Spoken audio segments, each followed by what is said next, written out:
First of all, I'd like to apologize, guys, for disturbing your long weekend.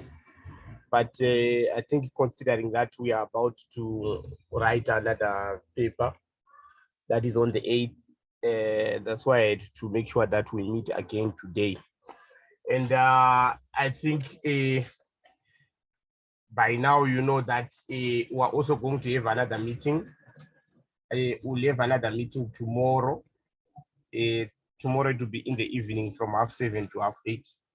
We'll have another meeting tomorrow from 7:30 to 8:30. Right. Then of course we'll meet on Wednesday, and I think next weekend again I'll organize another session because I think next weekend you'll be I think you'll be writing on, is it on Monday or something like that? So I want to make sure that I cover as much as possible. Right. So we'll continue then. So I'll be telling you how we are going to proceed. So I'll be informing you how we are going to proceed. So the approach that I've taken, considering that we've got too many concepts that we want to do, instead of doing topic by topic, we are going to do the questions as we go. And then I will be discussing maybe some of the topics that we haven't done as we discuss the questions. Sorry for that approach, but that is the approach that we can only use at this moment in time, considering the stage that we are right now. Right.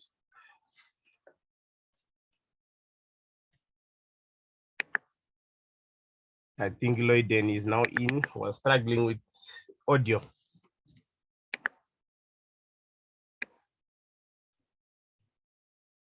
Right, we're dealing with this October-November 2020 paper. And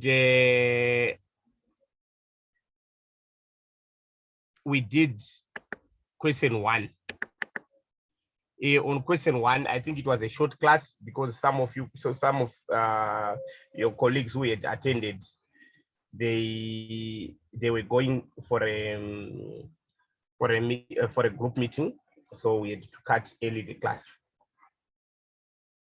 Right. Just a second.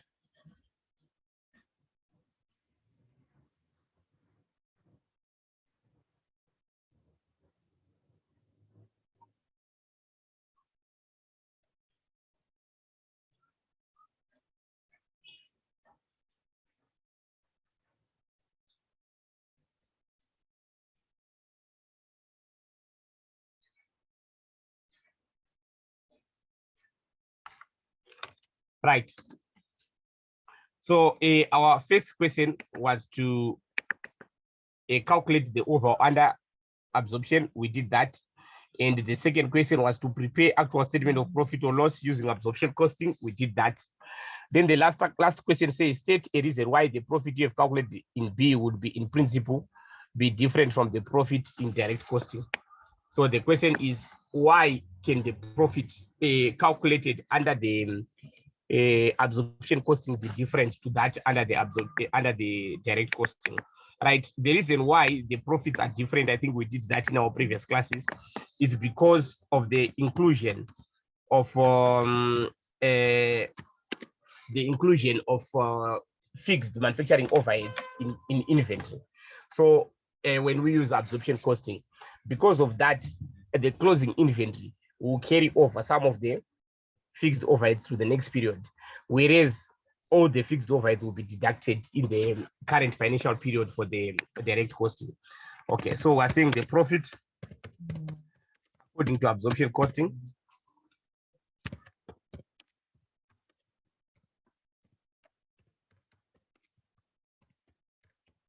differs to the profit according to direct costing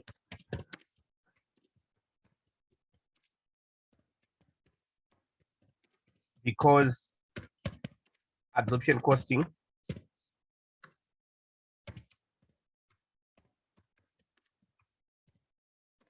includes fixed manufacturing overheads.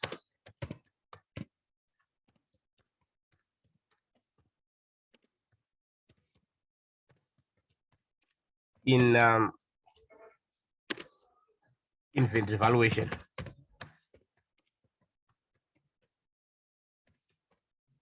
Whereas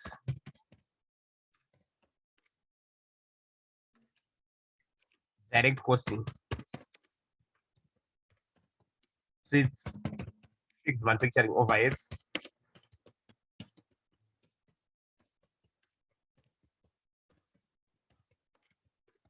as a period cost, which is deducted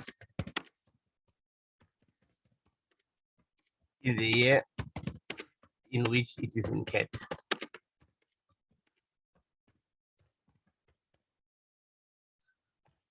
So the result is that closing inventory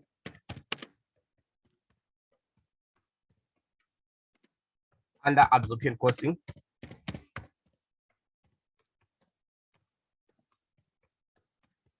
carries over some of the fixed manufacturing overheads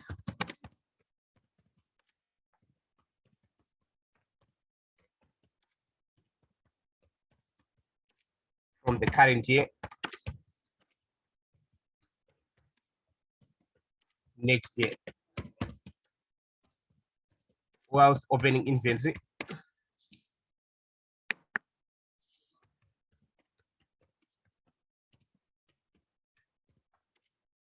carries over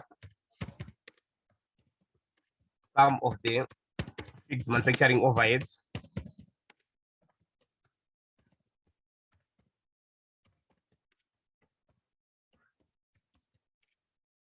from the previous period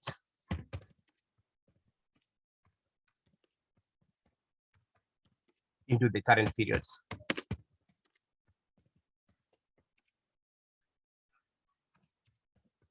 So that's the reason why you would find that the profit according to absorption costing would differ to the profit according to direct costing. So otherwise, if there's no inventory, if we don't have opening or closing inventory, the profit according to direct costing and the profit according to absorption costing will be the same. Any questions? Right, if we don't have any questions, then we'll continue to the next question. This was question 2, question 1. So we'll go to question 2.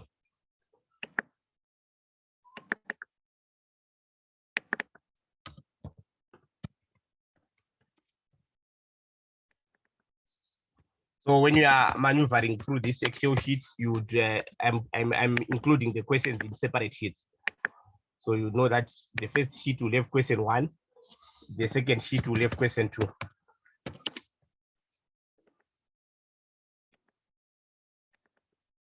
Right.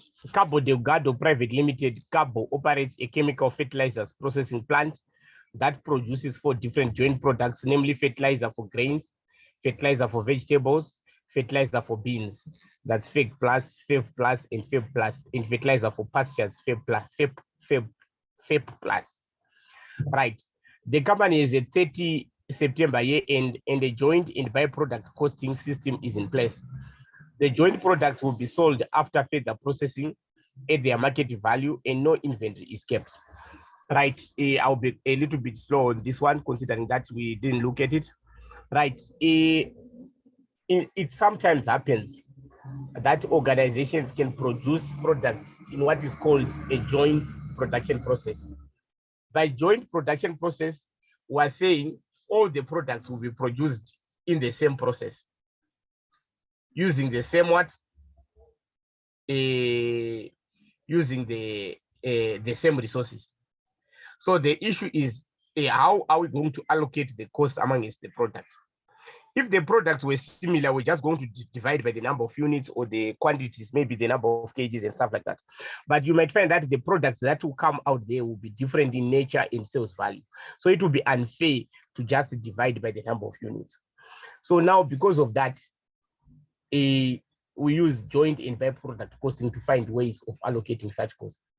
An example of such processes, we can say the extraction of fuel. you would find that in the oil rigs, it's just oil. You can't tell that this is paraffin, this is diesel, this is petrol. Then they will now pass through a chemical process. Through that chemical process, that's when diesel will come out, that's when petrol will come out and stuff like that. So the costs that are incurred before the products are identifiable, you have to be shared amongst the products that are produced. Because you find that at the beginning of the process, these products will not be identifiable.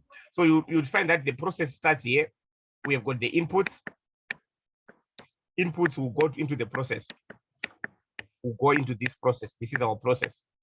During this process, you can't tell that this is FEG plus, this is a FEB plus, FEB plus, or FEB plus. It will just be inputs. Then at this stage, which we call the separation point, that's when now we start to know that, okay, this one is FEG plus, this one is FEB plus at the separation point. So the costs that will be incurred after the separation point are not a problem, because we exactly know the costs incurred for each product. But the issue is about the costs that are incurred during this process when the products are not identifiable. So those costs have to be allocated amongst our products. And to allocate them, we have to use a reasonable way of allocating them. There are many methods that we use. We can use what we call the physical measures method. The physical measures method, we use it when the products are similar in nature. They are almost the same. So we just divide by the quantities produced and allocate the cost. Or we can use the sales value at the split off point, where the sales value are quite different. We can also use what we call the constant gross profit margin method, whereby we allocate the joint costs in such a way that all the products will make the same gross profit percentage. Then we can also allocate according to the net realizable value at the split off point. I will show you what it means there. Right, now these are the products that were produced, the output, further processing. So this further processing is not a problem. We exactly know that this 120 is strictly for FEG plus. Further processing, it means all the costs that are incurred after the split off point, when we can tell that this is FEG plus, this is FEG plus, and stuff like that. Right. Then this one is the market value of the final product. That means after further processing, this is the value that they can sell these products. All right, joint costs for the 2021 financial year budgeted as follows. These are the joint costs.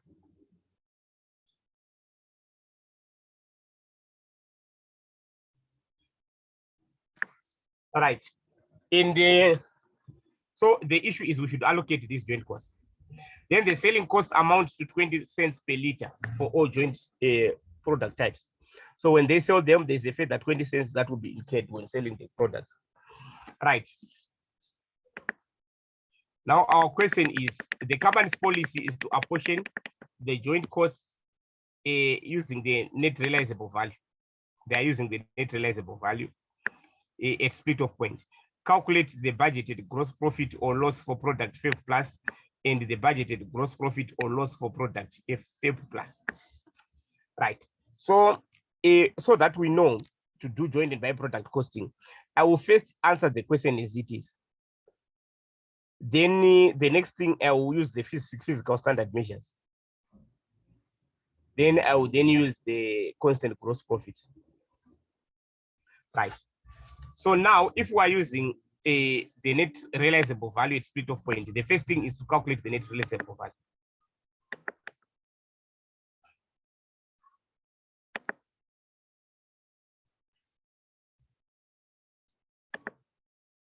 Right, we need to calculate the budgeted gross profit. Right, so first of all, I will start with calculations.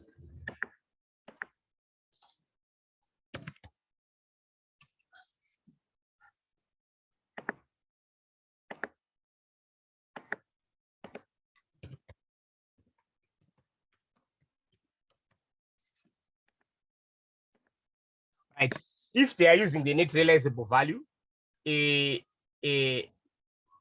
you first have to what?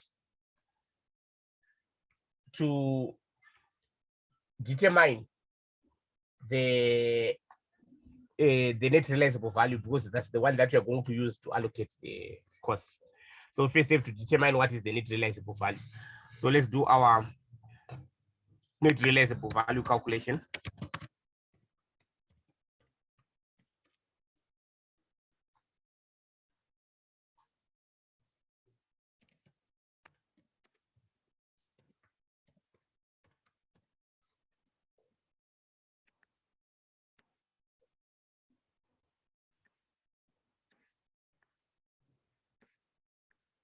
For each product.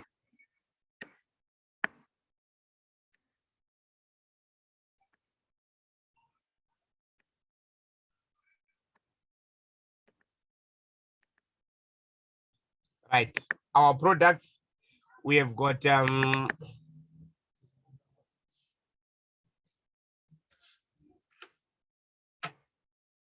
we have Fig Plus, Fib Plus, Fib Plus, and Fib Plus.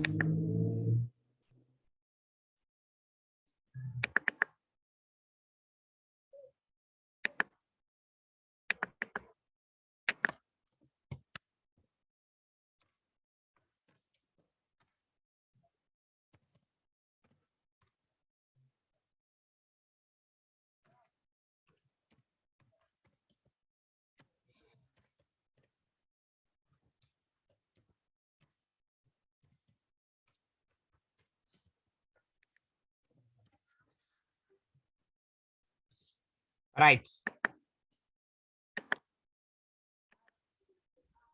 Net realizable value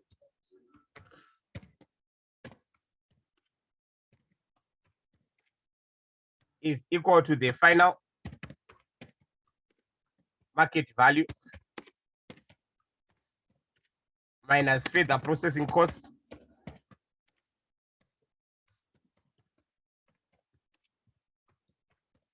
minus any other additional costs incurred after the split off point. So any other costs that are incurred by the products after they are separately identifiable.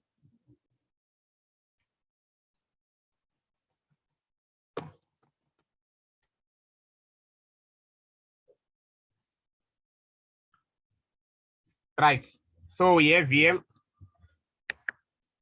our selling price, sales.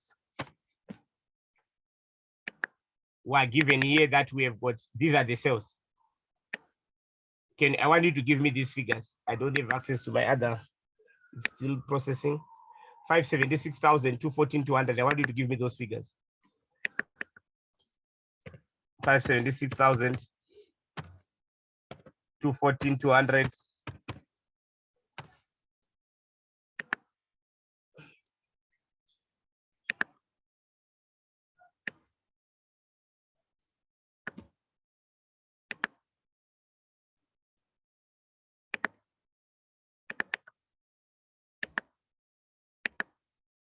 What is Feb plus?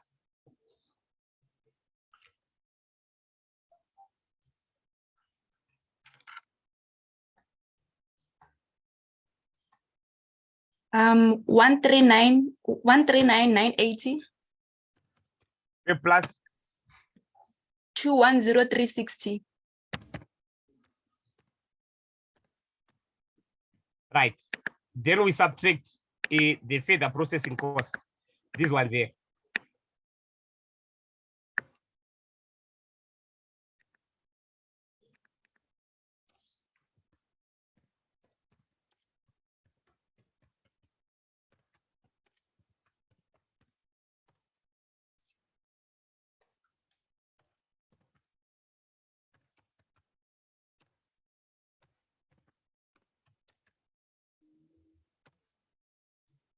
$19,980. 9,960.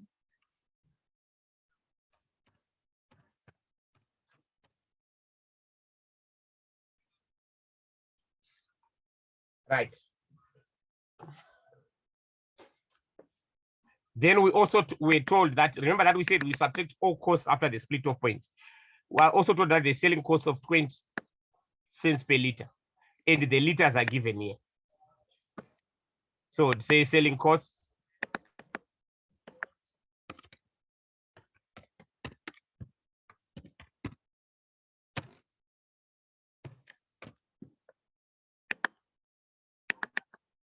so I want you to give me these units here.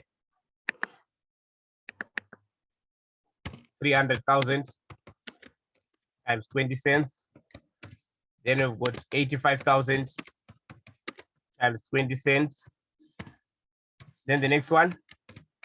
6,000 times 20 cents. 60. 6,000. Okay, thank you so much. Then the next one. 12,000. Thank you so much. The pleasure. Right. Can you give me our answers there?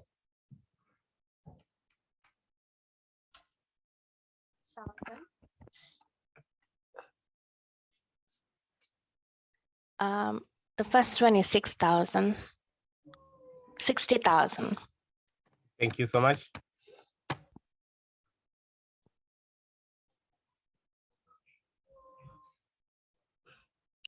Second one is 17,000. Thank you. And the third one is 1,200. And the last one is 2,400. Right. So this will give us our net realizable value.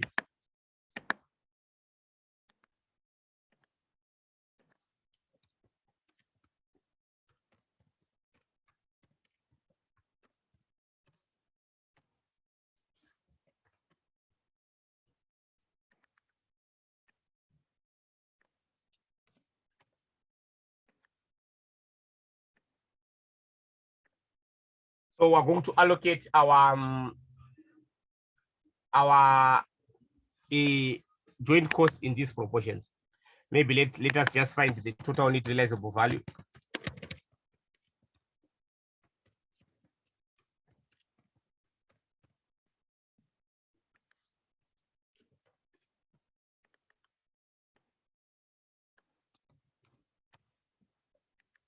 That's 792,000. Right. Then our total joint costs to be allocated.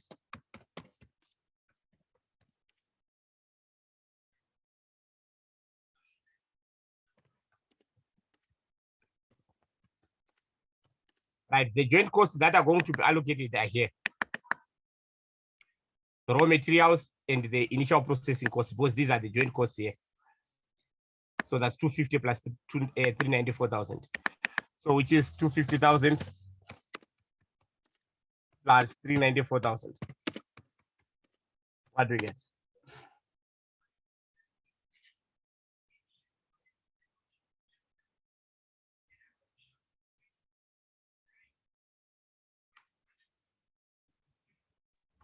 Six double 4,4,0,0.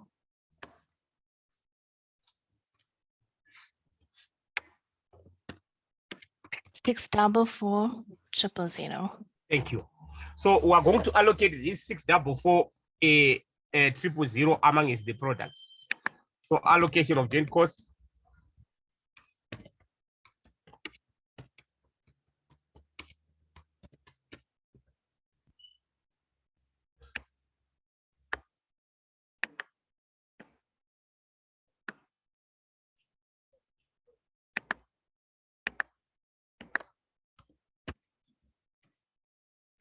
Right, fake plus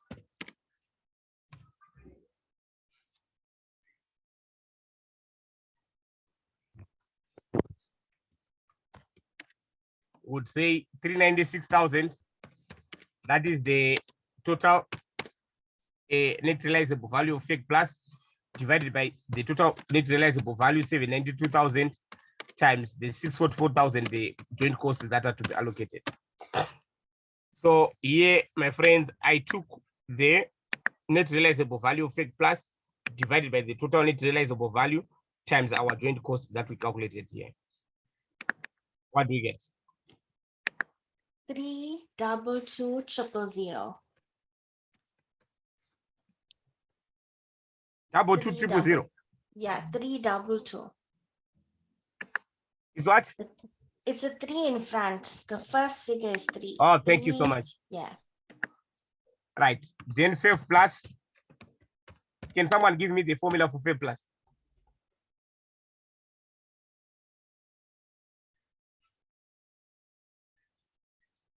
How do we calculate for 5 plus?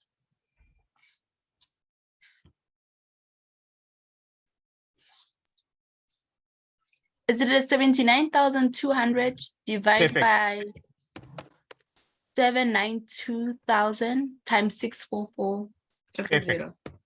I just wanted to see if you got what I was saying. That's correct. What do we get? 64400. Right. Then we'll have 5 plus.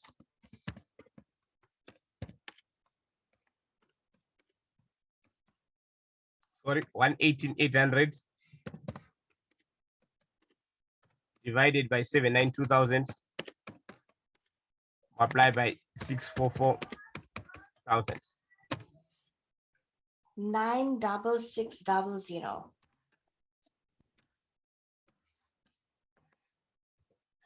Then 5 plus 198,000 divided by 792,000 times 644,000. 161000.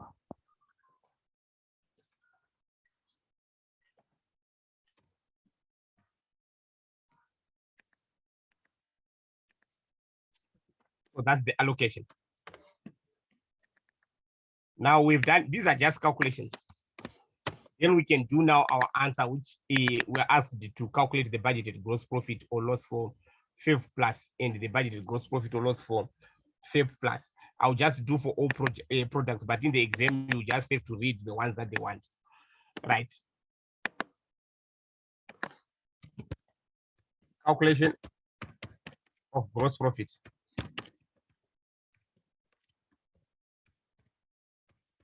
So please note that they wanted you to calculate only for 2 products, but I'm just doing for all simply because we're just in class, we're not doing the exam. So I'll just do for all of them.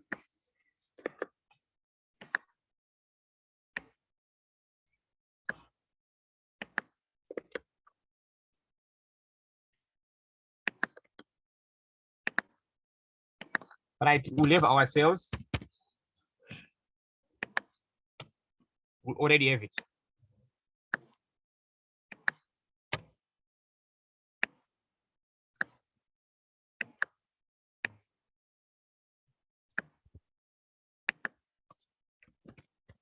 Less cost of sales. It will be, there's no inventory. If there was inventory, we're going to start with opening inventory plus purchases minus closing inventory. We don't have inventory. So just take our joint production costs.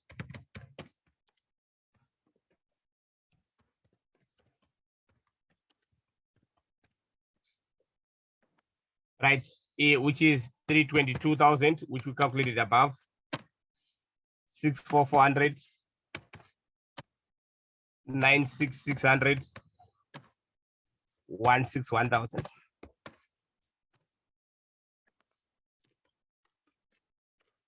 Then further processing costs, which were given, which we had here above here.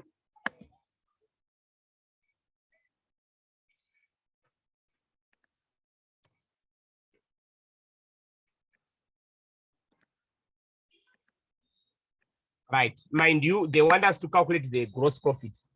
Number one, in our cost of sales, we don't include selling costs. So these selling costs will not be included in our cost of sales because they are not a production cost. In cost of sales, we only include production costs if you're a production company. Right, so they were just necessary for us to get the net realizable value. Right, so then that would be our cost of sales here.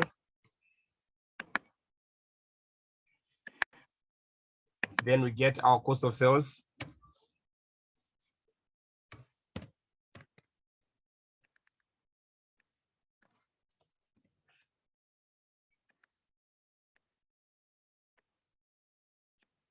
Then we get our gross profit.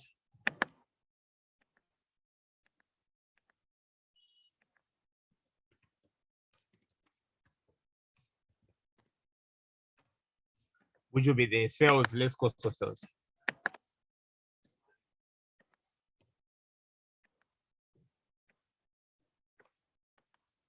So that will be our gross profit. But if they wanted us to calculate the net profit, then we're going to go further and subtract the selling costs to get our net profit. But here they just want our gross profit. Any questions? Right. Now, what I'm going to talk about here is not required on the question. What I'm going to talk about here, please note that it's not required. I think we're going to get it on the next part. Okay, so let me just leave it for now. I saw it that it's also on the second question, so let me just leave it for now. Right, assume the following 4 points for question B only for the 2021 financial year. A byproduct for which a regular market exists will also be rendered by the joint process.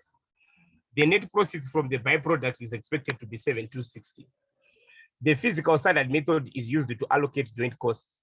Except for point 123, all other information remains as given. Calculate the budgeted total joint cost that will be allocated to Fair Plus. Again, I'll allocate to all the products. Right, if there's a byproduct, there's a difference between joint products and byproducts. Joint products are the main reason why we are embarking on the production process. That means we want those products. And it's our intention to produce those products. And you'd find that they've got a significant sales value.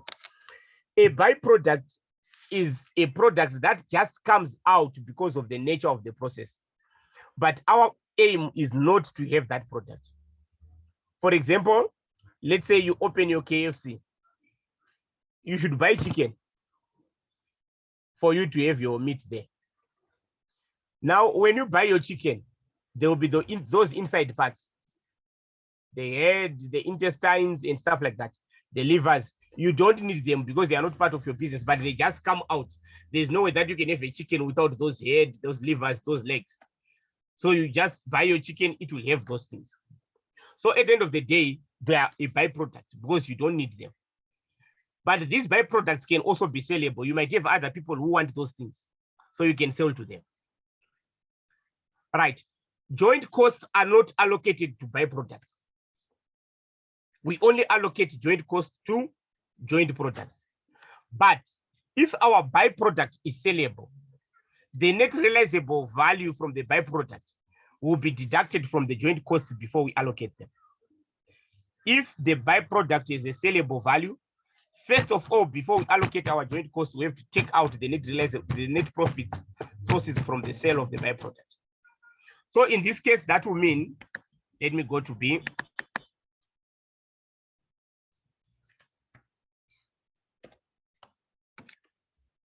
Our joint costs to be allocated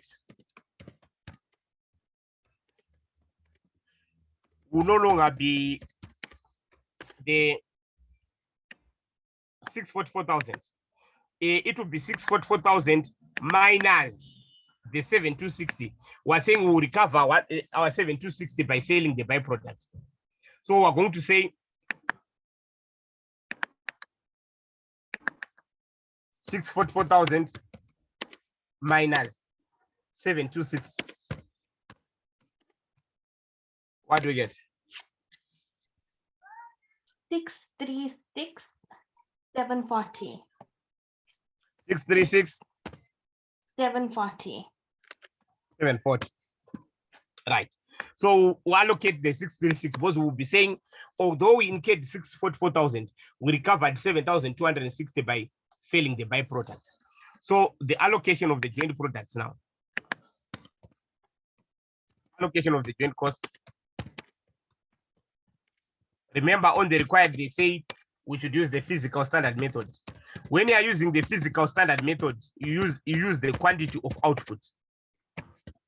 So with the physical standard method, we use the quantity of output that was produced from the joint process. Right, we know that our output was This one here, 300,000. This is the output in liters. Right. So we'd say our total output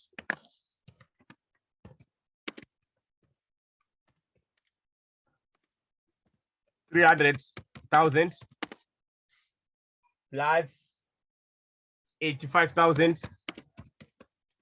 plus 6,000 plus 12,000. What do we get? 403,000. Is what? 403,000. Right. So allocation of joint cost will now say fake plus. We'll now say 300,000 divided by 403,000 multiplied by 636,740. What do you get?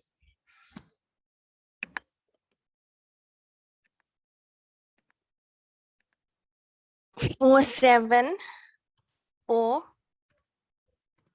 000. Right. Then 5 plus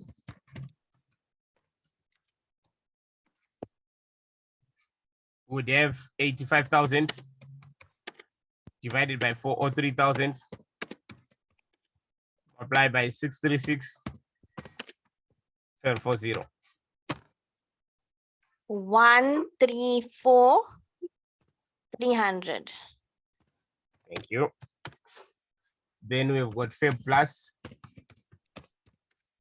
That would be 6,000 divided by 403,000 multiplied by 636,740. 9,480. Then 5 plus 12,000 divided by 403,000 multiplied by 636,740. 189. Is what? 18. 189.60. Thank you. So this is how you allocate your joint cost according to this physical standard method. You just use the quantities of output. Then to prepare the gross profit, it will just be the same as what we did above.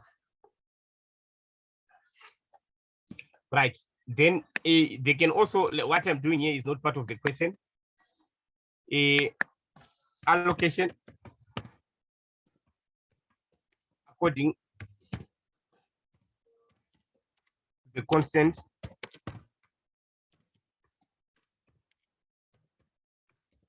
gross profit margin.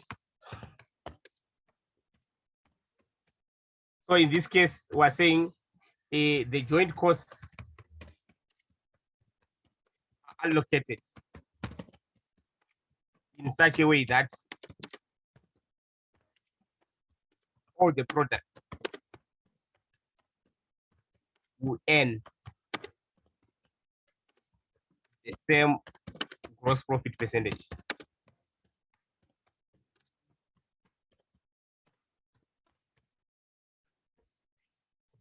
Right.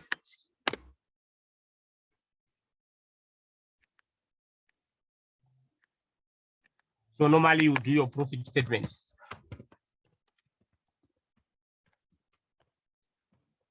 Then we'll have our products.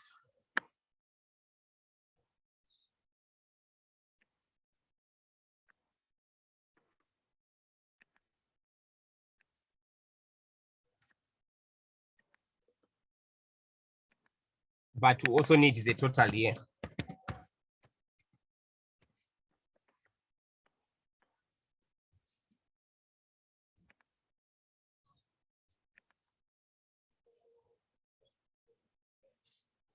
Right.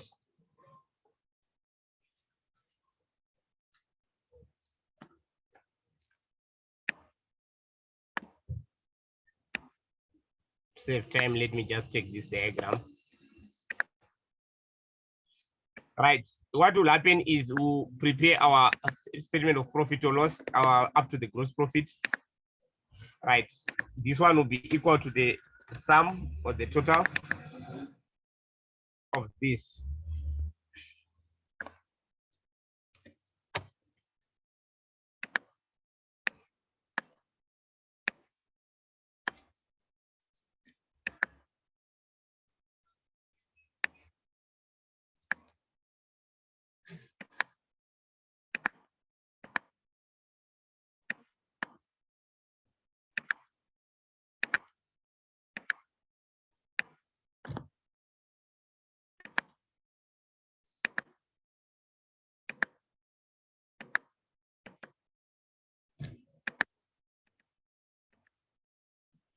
Right. Our sales were given on the question paper. This is the sales.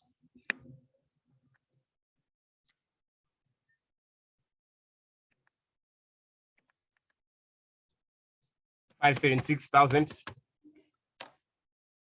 214,200, 139,980, 210,36. Right. Then our joints are the ones that want to allocate.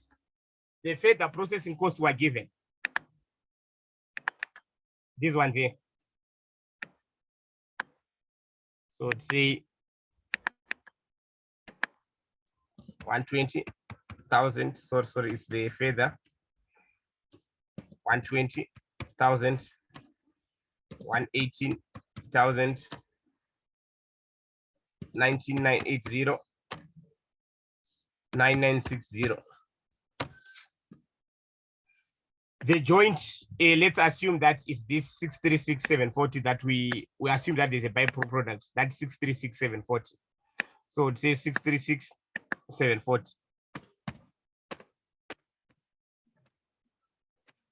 Right. So this is the one that we want to allocate. So now you start from the total. So we can say this is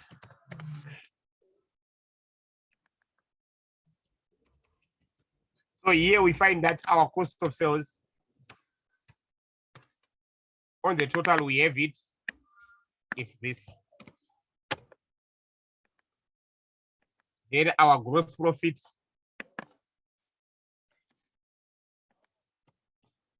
don't worry about the 576, it will remove when we get the right. This is our gross profit here, 235, which comes from this 140 minus 904. Don't worry about these figures, they are not yet there because we don't know this cost first. Right, first of all, you then calculate your gross profit percentage.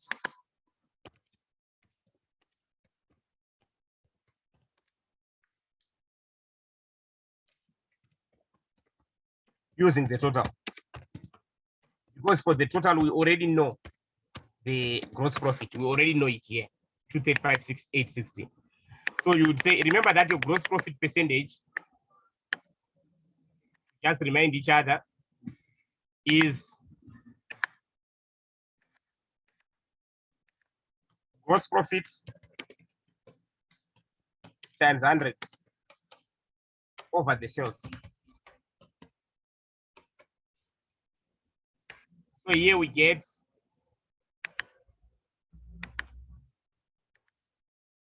our gross profit, this one, 235,860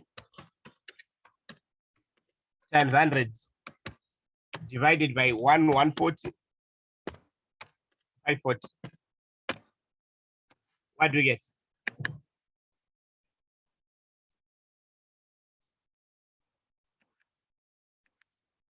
Just give me the answer to 2 decimal places.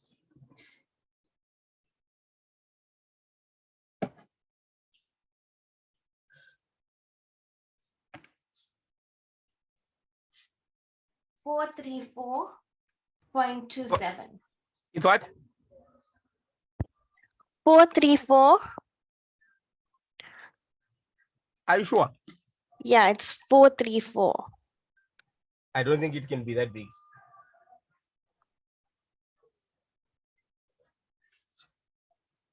It can't be that big. Can you recalculate, please?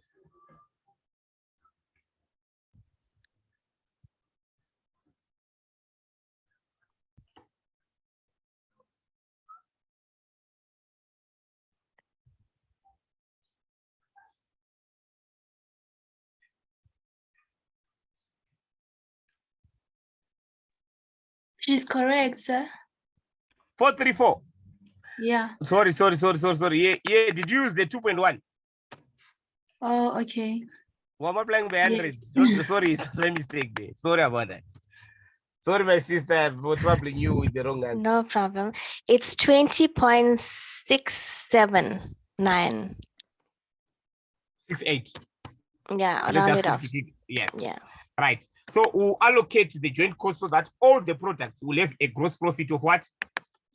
20.68%. So our gross profit would be for FEC Plus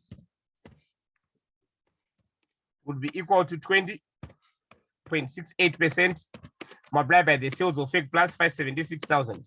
This one give me to the nearest rand. What do we get?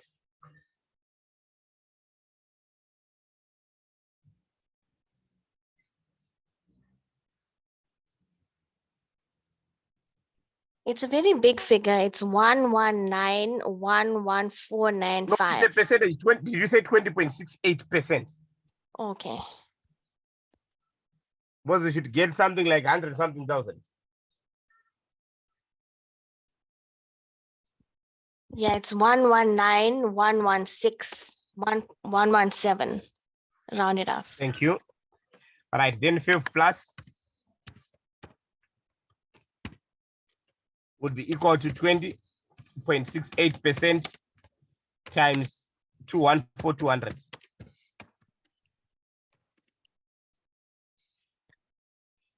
Four, 4,297.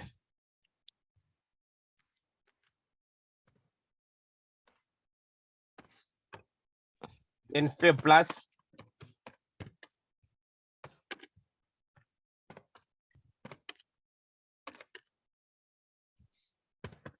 to 10,360.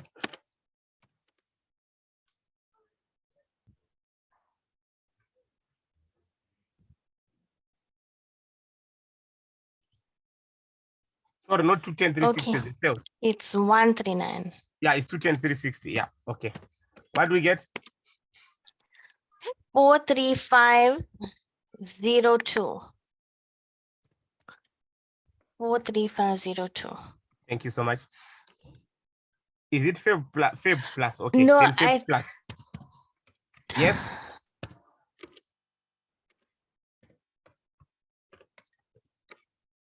I think that one was wrong, isn't it? It's for this one.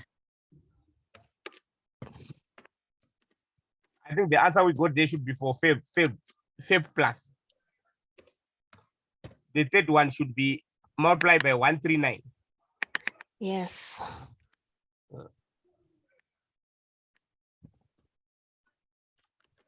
98. What do you get? 289,478.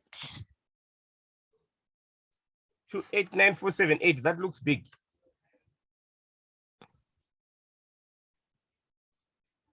Unless it's 28948. Yeah. Is it 28948? 28948. Okay, thank you so much. So this will be the gross profit. So we'll have 119, 117, 44297, 28948, 43502.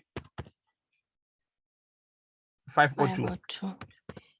Right, then we work backwards. We now know the gross profit, we know the sales.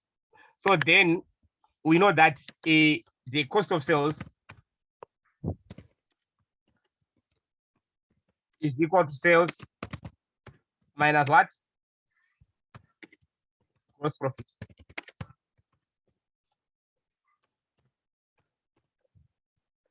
Is that right? Yes. Because we know that gross profit is equal to sales minus cost of sales. So it follows that cost of sales is equal to sales minus gross profit.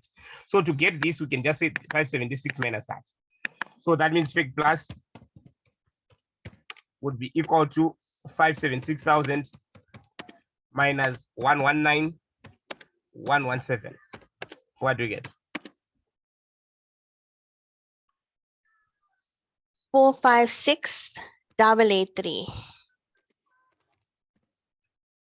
Right. 5 plus would be equal to 214,200 minus 44,297.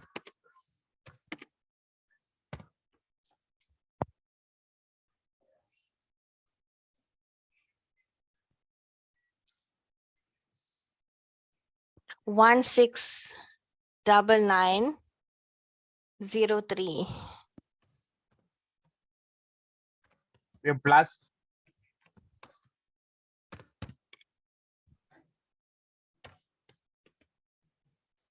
one 39980 minus 28948. 1,110,40. 40. Isn't there a 2 at the end?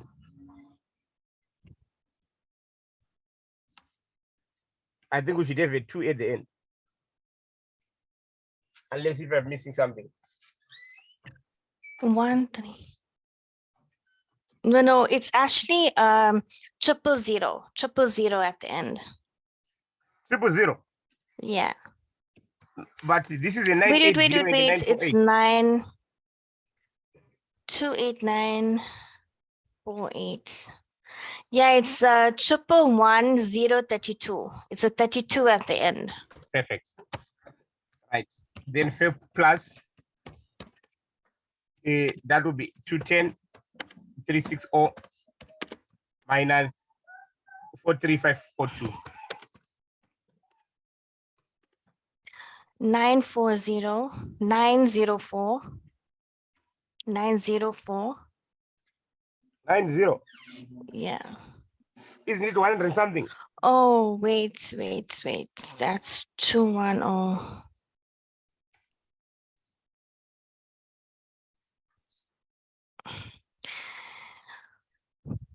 It's 166,858. Thank you so much. So now that would be our cost of sales here. So that would be negative 456,883. Negative 169,903. Negative 111,032. Negative 166,858. Right. Then we know that this cost of sales should be a total of these two. So that means at the end of the day, we can say the joint production cost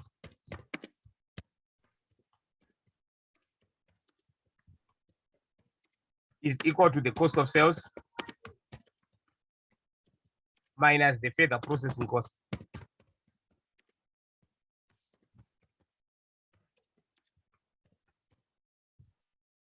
Right, so we'd say our fixed plus would be equal to 456,883 minus 120,000. Sorry, can I just take a charger for my laptop just a second?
Right. What do we get there? 336,883. Right. Then 5 plus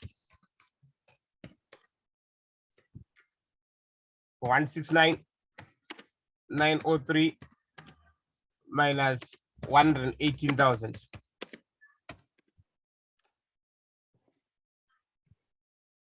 519,519,03. Then 5 plus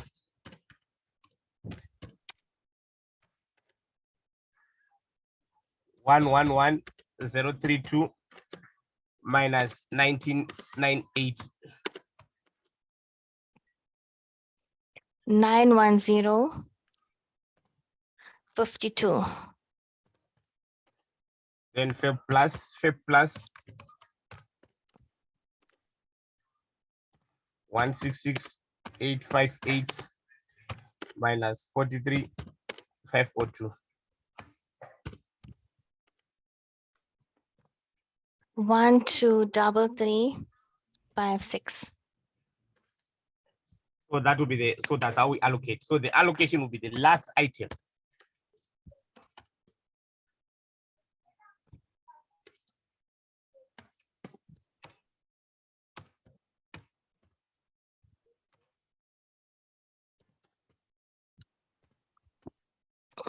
That's the constant gross profit method.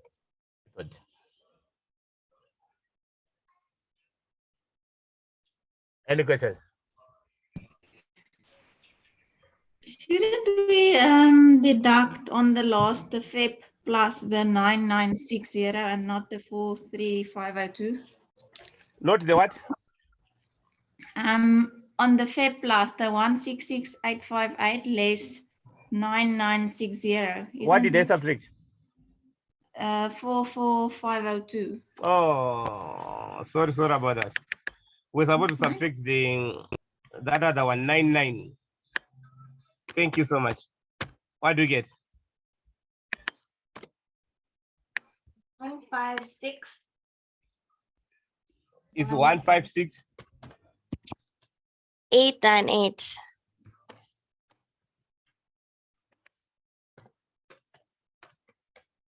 The other ones, I took the correct figures. Yeah, I think the other ones are okay. So that's the constant gross profit method. So you start from the gross profit working backwards. So even if they didn't say calculate gross profit, if you are using the constant gross profit method, you are forced to calculate the total gross profit.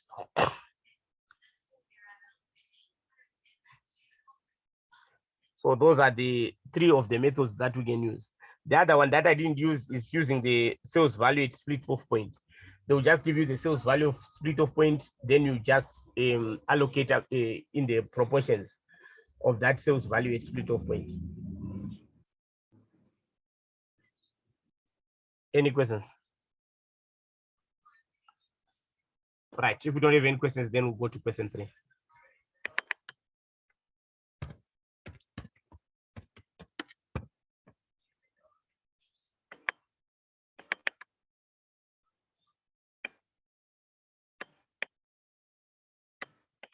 Question 3 consists of 2 parts. Part A with 22 marks, and then the other part. Right, let's start with part A. Heta Private Limited is based in the Hazyview industrial area along the R40 road to the Kruger gate of the Kruger National Park. This area is a popular stopover point of those who travel to or from the Kruger National Park. However, in addition to selling from its production site, Heta also supplies its products to curio shops all over South Africa. One of the products manufactured by Heta that are popular with tourists is the little 5 species cell phone pouches, which can easily fit to most smartphones. The pouches are made from silicone. The company is budgeted to sell 60,000 pouches for 4,800,000 in September 2020. The following information regarding the manufacturing of the pouches is an extract from the management accountant's report for the month of September 2020. Right, these are the actual results. These are the actual results, and these are the actual is what actually happened. The standard is what we expect them to use. Standards are what we expect under normal operating conditions. Right.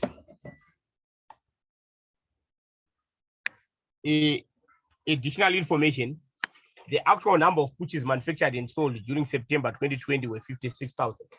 So they actually produced 56,000. Actual sales for the month amounted to 4,816,000.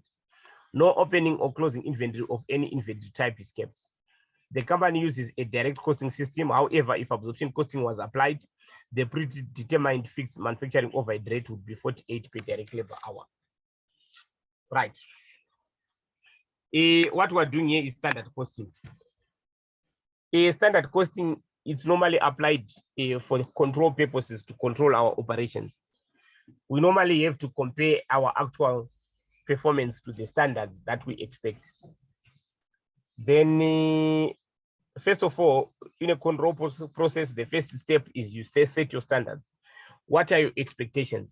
Just like you, when you started 2023, you have got your expectations that you should meet by the end of 2023. Then at the end of the year, you then measure your actual performance. You then measure your actual performance at the end of the year. Then the standard, through standard costing, you now compare the actual performance to the planned performance or the budgeted performance. The difference between the two is what we call a variance. A variance can be favorable or adverse. A variance is favorable if it increases our profits.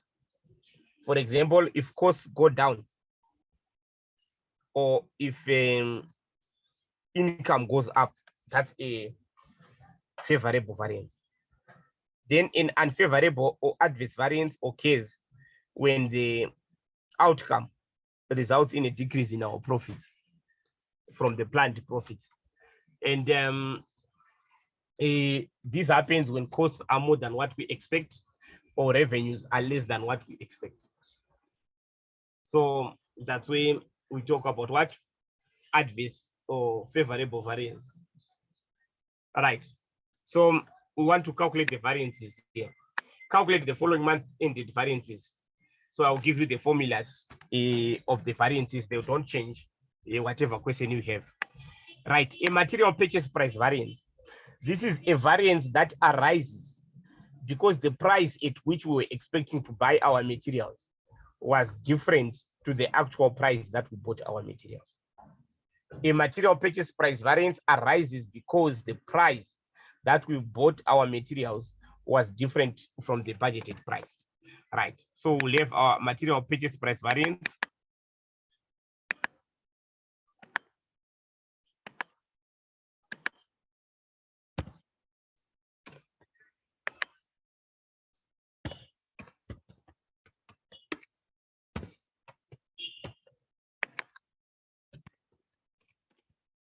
Material purchase price variance.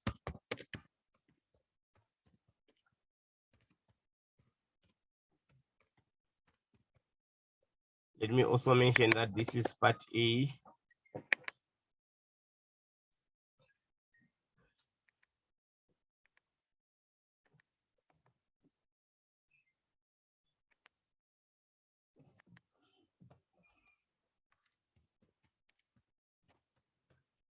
Right, to calculate your material purchase price variance, this is the standard price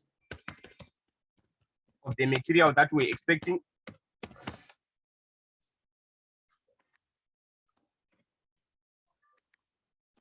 Minus the actual price that we bought the material, multiply by the actual quantity purchased, that is of the material.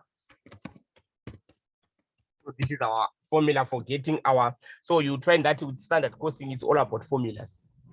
So it's the standard price minus actual price, then multiply by the actual quantity. Right, our standard price, what is our standard price that we expect to buy the material? Right, they are using silicone. This is the material that we are told. And it is 78 per cup, that's our standard price.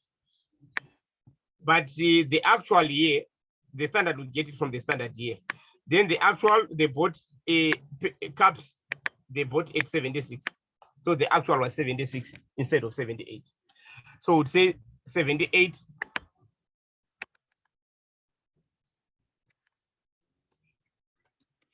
minus 76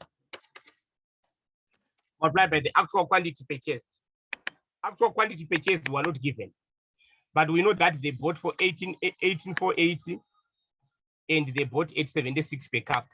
So we can find the number of cups by dividing the 18,480 and the 76 per cup price. So let me do a calculation here of the actual quantity purchased.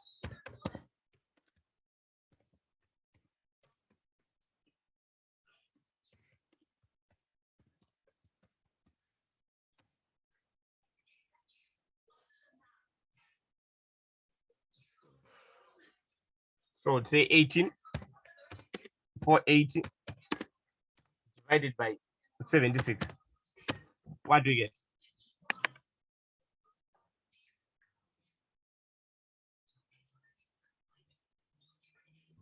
$243. So they bought 243 cups of silicon. So we then multiply by 243 here.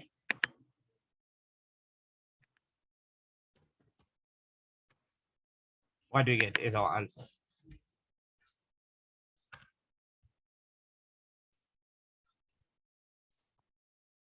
$486. 486 favorable if it's positive and unfavorable. If it's positive, you put a F. You always put a variance is either with an F or the other one is an adverse or unfavorable. Use an A or a U. So if you decide to use an A, use the A throughout your exam. Or if you decide to use the U for unfavorable, use the U throughout the exam.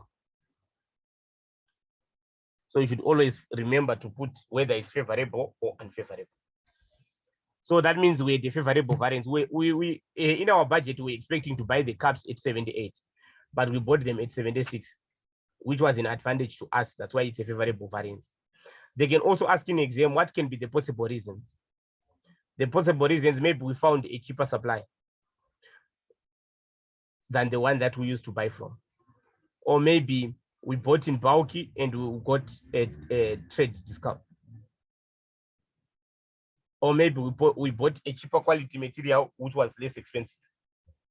All those can be reasons. Right. Any questions on the material price variance? Right.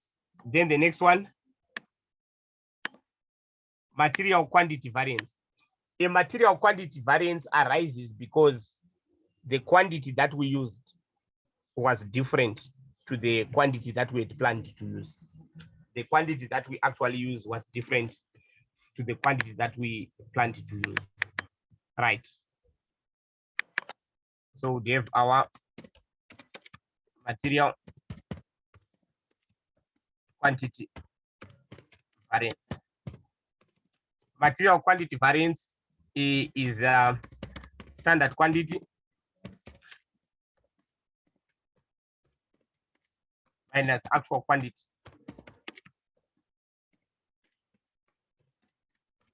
multiplied by the standard price.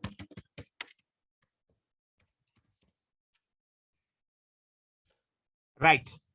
What was the standard quantity is the expected quantity that we expected to use for the actual production.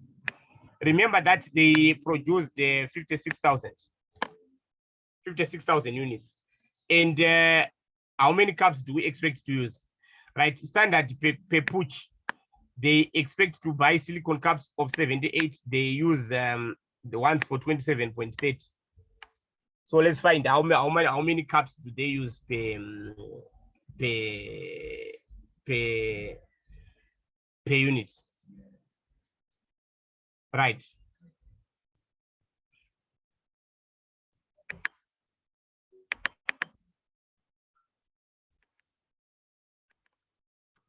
Quantity per unit,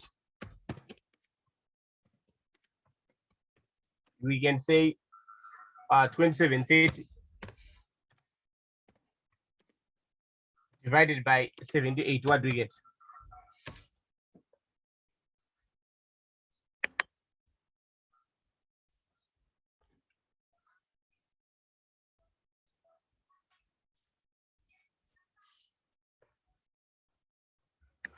Maybe let me put it like this in brackets here.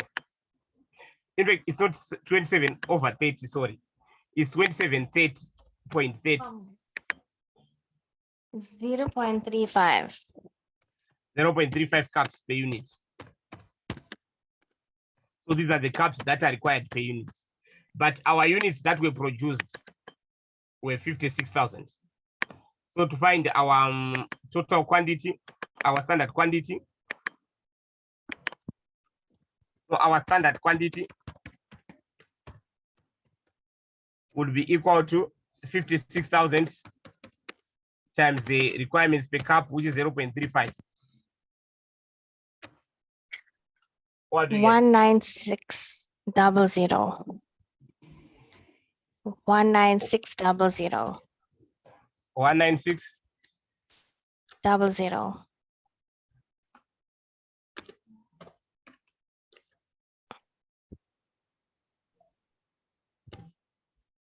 Why is it our answers do not? Let me just verify something here. Something is not making much sense from our calculations here.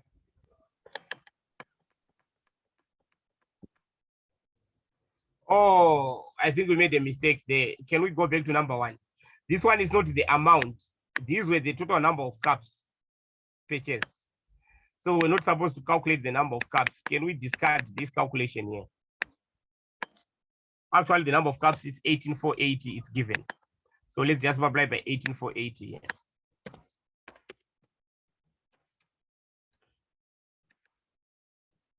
Can you please recalculate this figure here? Sorry about that.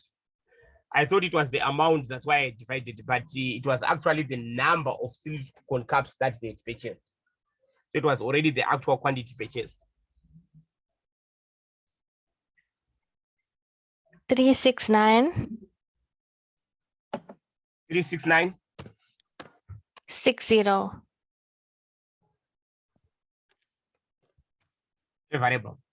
Right, so here the standard quantity, we know that it's 19,600, the one that we calculated now, minus the actual quantity 18,480 times the standard price, which is 78. Remember our standard price is 78. Right.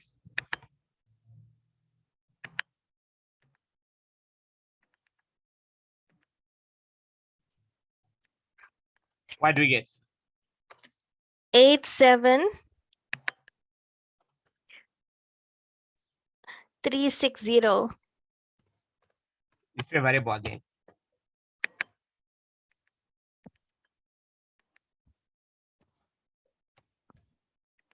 It's favorable because we're expecting to use 19,600 cups, but we only used 18,000. We only purchased 18,480, which means there was a saving there.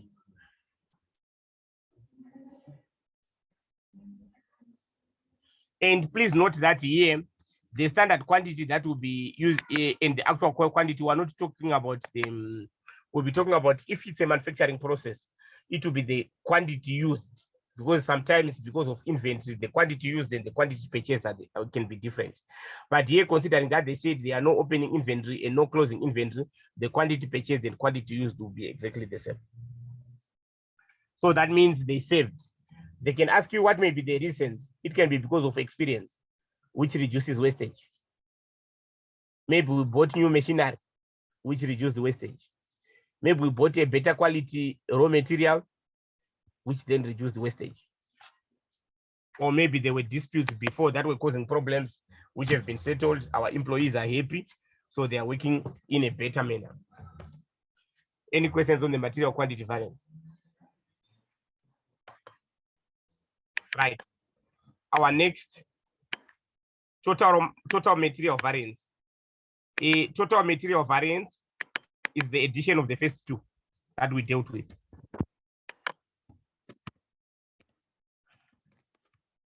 Total material variance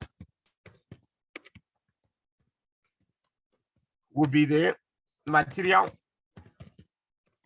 purchase price variance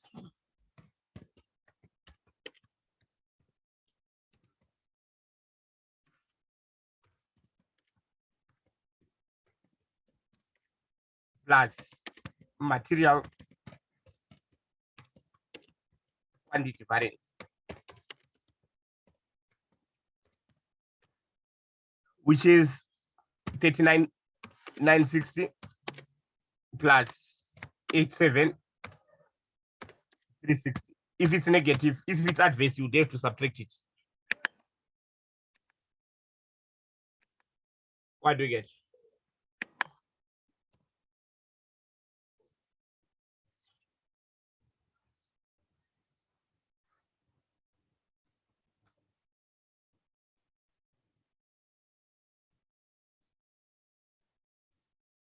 One, 2, 7, 320. 320. Favorable. So overall, we had a saving of 127,320 on our materials because of the saving we made in the price and also the quantity. I think it's 124320. So to explain this, it will be a combination of the reasons for the first two. Right, D, direct labor rate variance.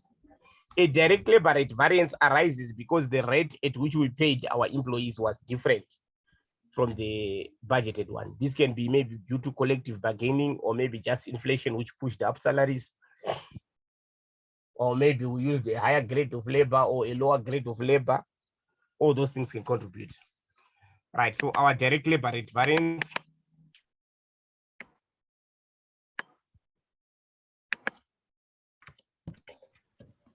Sir, I Yes. think there was an error on number C. It must be 124320.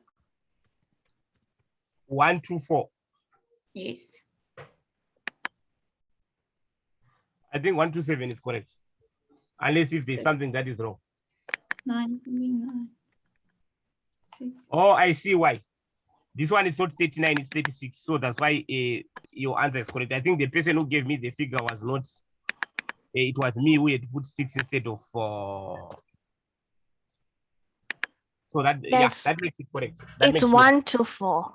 Yes. It's what I'm the one who had made a mistake. I had made this 39 instead of 36. Okay, thank you so much, guys. Right, then material direct labor rate variance. This is equal to the standard rate minus the actual rate multiplied by the actual hours worked.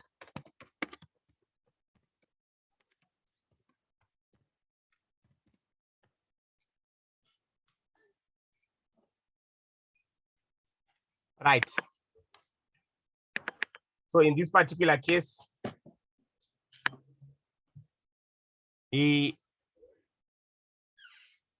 direct labor at 15 minutes per push, 11.25. So if 15 minutes costs 11.25, we can be able to find our standard rate. So our standard rates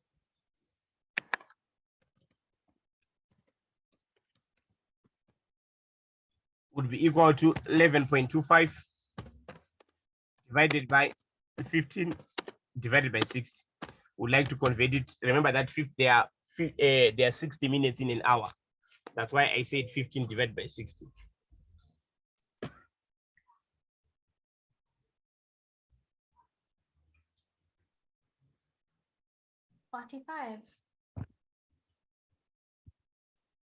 I got 45. What do you get? 45. Exactly 45 Yeah. per hour. So that means the rate, that's the rate that they were expecting to pay their labor. Right. Then the actual total direct labor, it's 0.28 direct labor hours per push. So the 0.28 direct labor hours, and that made 784. So we can be able to find the hours by multiplying by 56,000 to get the total hours. Remember, they produced, the actual number produced were 56,000, and each was using 0.28 hours. So, okay, let me just do it stage by stage. Total hours, 0.28 per push, multiplied by 56,000 pushes. What do you get?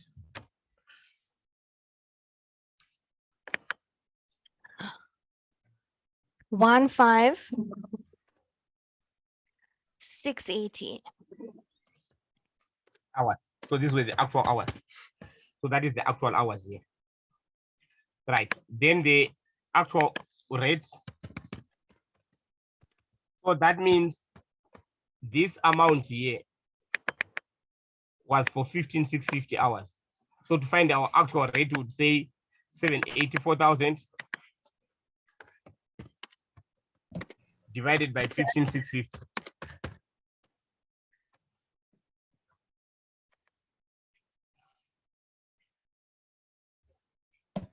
Sir, Yes. and that total hours, it should be 15,680. 80. Yes. Thank you so much. So also have here 1580.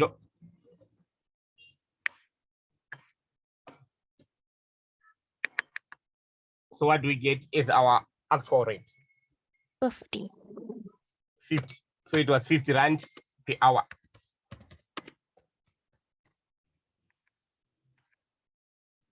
Right. So here would say our standard rate 45 minus 50, the actual rate multiplied by 15,680. What do we get?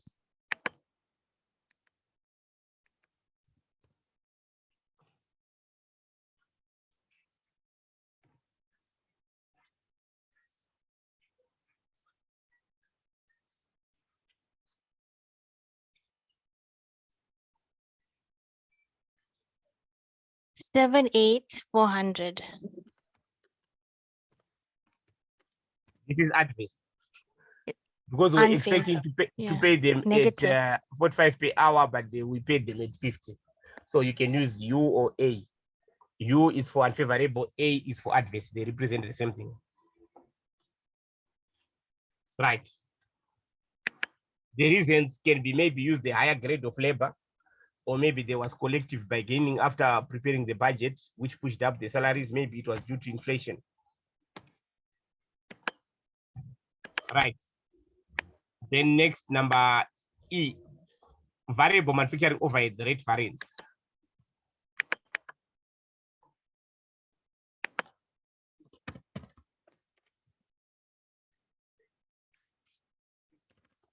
Variable manufacturing overheads rate variance.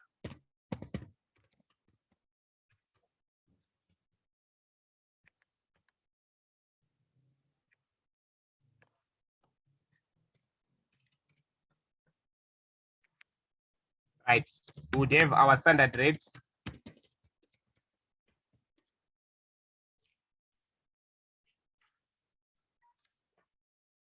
minus actual rates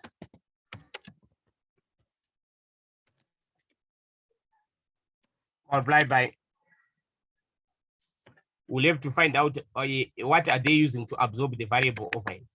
It can be machine hours, it can be labor hours. We have to find out what is it that they're using. They vary with units produced. So times units produced times actual units produced. So you have to check for variable overheads because sometimes they can vary with labor hours, sometimes machine hours, sometimes units. So yeah, it's units. Right. Our standard rate is a 8 per unit. Then the actual is 750. Then we know that our units are 56,000. So say 8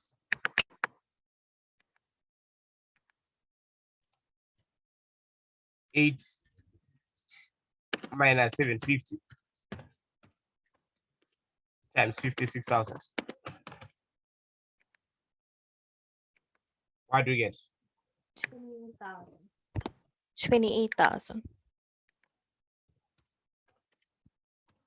Favorable because our costs were 750, which was lesser than the budgeted.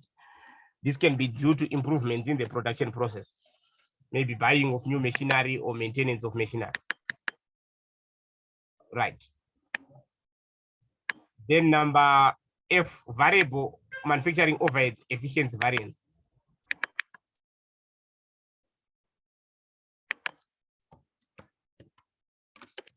Variable manufacturing overheads efficiency variance.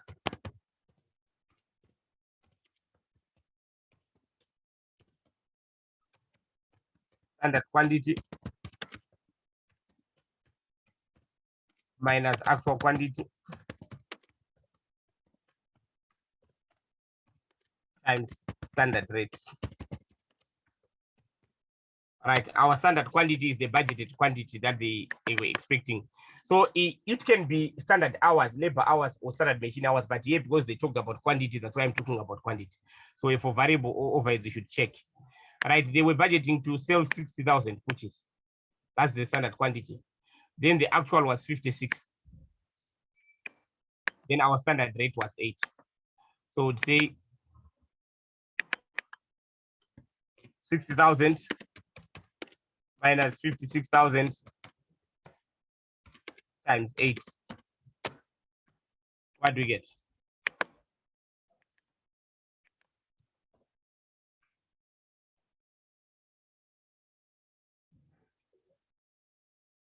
$32,000. Variable. Right. This can be this one, the units reduced, otherwise it's not something to celebrate, although we call it favorable because it might be due to lack of demand. Right, selling price variance is the variance that is caused because our price that we sold our goods was different from the one that we had planned.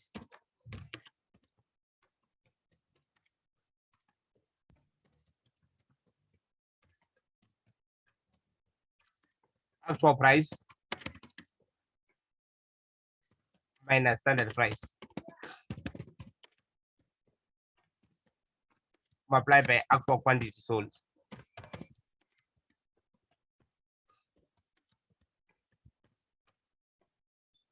Right. Our actual price, it was 86 were given here. Then the budgeted price,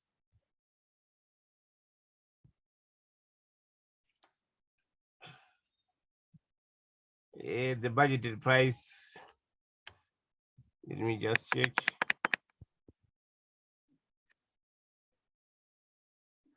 Right, they were planning to budget to sell 60,000 coaches at 4.8. So we can find the price by dividing the two. So we can say our standard price. So there can be some things that are hidden, as you can see. Standard price, we can say 4.8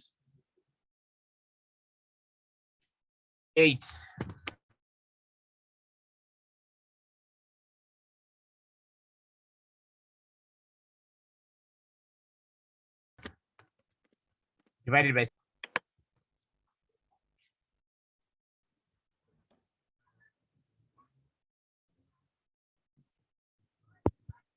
80. 80 per push. So this was the price that they were planning to sell. But finally, they sold at 86. And they sold how many units? 56,000. So to say 86 minus 80 times 56,000.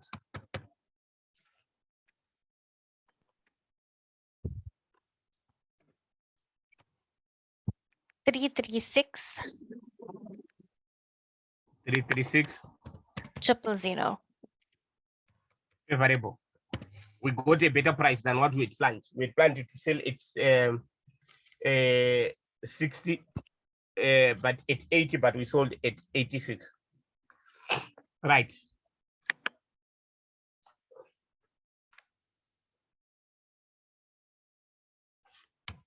Then next,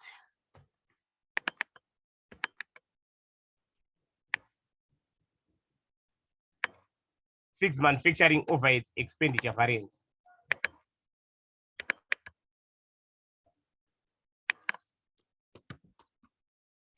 Fixed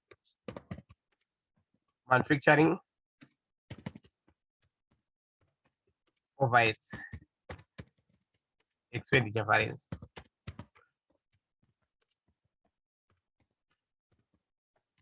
The budgeted fixed manufacturing overheads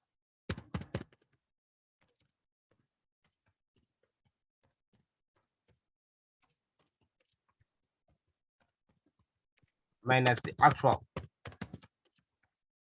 fixed manufacturing overheads.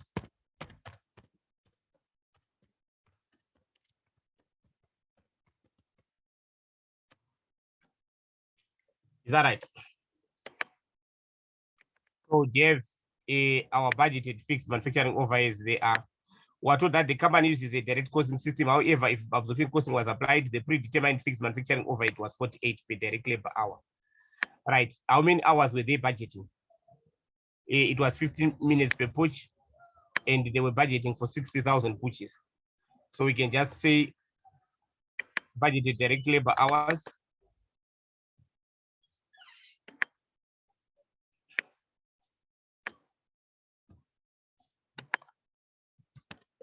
budgeted direct labor hours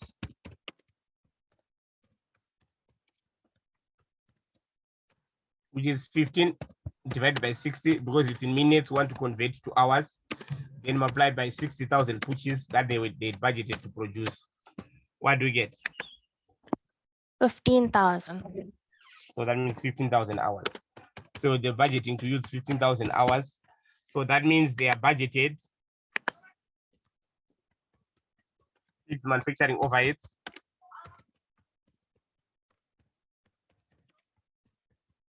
would have been 15,000 multiplied by the rate that they were expecting to absorb overheads, which was 48 per direct labor hour. I had to calculate the direct labor hours because their overheads were being allocated according to direct labor hours.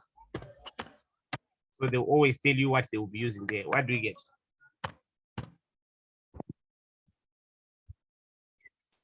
720,000. So they were expecting to have fixed overheads of 720,000, but the actual was here 700,000. So to say 720,000 minus 700,000, which will be 20,000 favorable.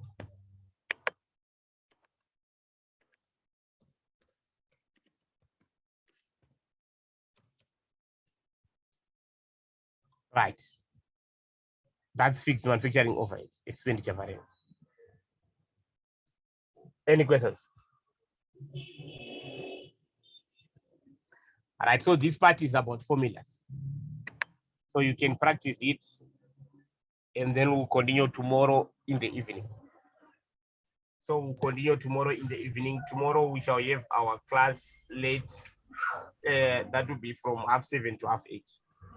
7:30 to 8:30. We'll continue with the same paper. Okay, Thank you so much. God bless you richly and have a blessed weekend. Thank you so Bye. much. We'll meet again Bye. tomorrow. Bye.